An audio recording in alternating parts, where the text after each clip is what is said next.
je suis Cheikh Gueye, coordonnateur du centre conseil pour adolescents de Matam, donc une structure du ministère de la Jeunesse, donc logée au niveau du projet de promotion des jeunes. Donc le centre conseil s'occupe de la promotion de la santé et de la reproduction et la lutte contre le VIH/SIDA, c'est chez les ados, les adolescents jeunes. Donc ce centre mène des activités opérationnelles sur le terrain depuis des années, donc avec l'appui des pères éducateurs et des partenaires techniques et financiers tels que l'UNFPA. Donc aujourd'hui, la rencontre qui nous a réunis, donc l'objet c'était des sessions d'information sur l'éducation sexuelle, donc avec les plateformes régionales de plaidoyer et l'inspecteur régional de la jeunesse, donc pour essayer de partager avec les jeunes sur leur santé sexuelle et reproductive au niveau de la région. Donc, et sur ce, sous la conduite de l'inspecteur régional qui est empêché, représenté par le directeur du CEDEPS de Matam, en présence des directeurs de CEDEPS de Ranérou et de Kanel, et des représentants des jeunes venant au niveau de ces régions-là. Donc, qu'on dénomme des pères éducateurs, donc, qui ont partagé avec nous pendant 2 jours donc, des sessions d'information sur l'éducation sexuelle, donc qui est relative à leur santé d'une manière générale, la santé de la reproduction d'une manière générale, sur les grossesses précoces, les mariages d'enfants, les mutilations génitales féminines, les IST et le VIH/SIDA. Donc pour permettre à ces jeunes-là vraiment d'avoir des informations et les stratégies quand même nécessaires pour pouvoir quand même démultiplier l'information au niveau de leur cible, au niveau de leur pairs. En quoi faisant? Parce qu'ils ont déjà été capacités sur les techniques de communication. Donc, grâce à notre partenaire, l'UNFPA, vraiment, ces jeunes-là ont été formés sur les techniques de communication, c'est-à-dire comment mener une activité de causerie, donc qui regroupe certainement 30 jeunes sur un sous-thème bien déterminé et qui a des objectifs aussi bien précis. Il y a des stratégies de mobilisation sociale qu'on organise, ils ont été formés dans ces techniques-là.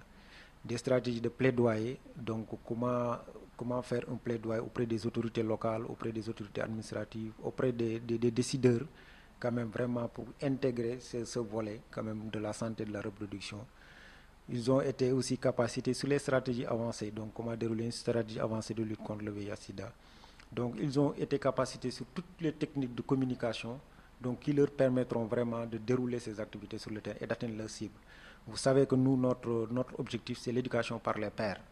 Donc les pairs, c'est-à-dire les jeunes qui sont issus de la même génération. Donc, et cette éducation-là permettra quand même aux jeunes de s'exprimer sur des questions qui sont tellement tabous. Vous savez que nous sommes dans une société très, très complexe. Là. Notre société est un peu complexe par rapport à ces questions-là. Vous savez que parler de santé sexuelle, c'est pas facile.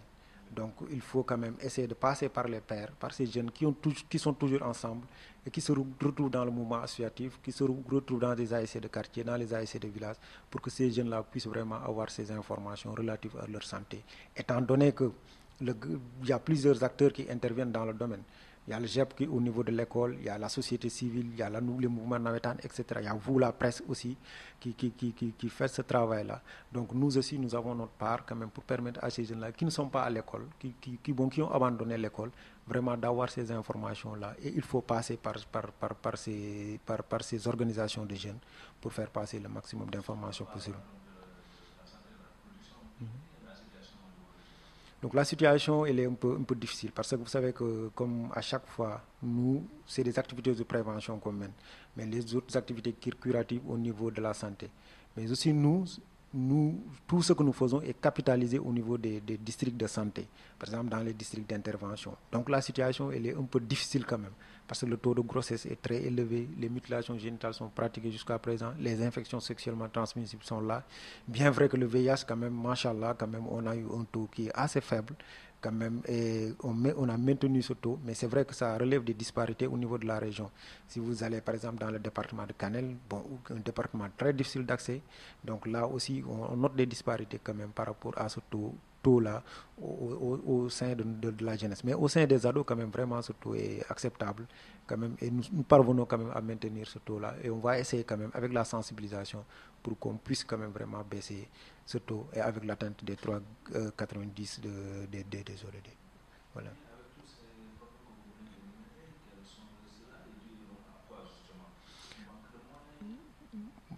Les problèmes sont dus souvent au manque de moyens, à l'ignorance.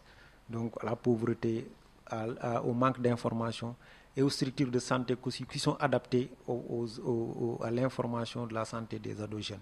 Vous savez que l'adolescent, c'est pas n'importe qui, c'est pas un adulte qui a un problème de santé et qui va directement au niveau du district de santé pour régler son problème ou au poste de santé. Mais l'ado est complexe. Donc il faut quand même qu'il y ait une certaine confidentialité pour que l'ado puisse être pris en charge. Et les structures de prise en charge des questions de santé sexuelle et reproductive ne sont pas aussi nombreuses dans la région. Vous savez que le centre conseil, il n'y a que le centre conseil à Matam. Et il y a un coin ado qui est installé au niveau du district de Canel, mais le taux de fréquentation pose problème. Donc il y a l'ignorance, il y a le contexte les contextes socioculturels.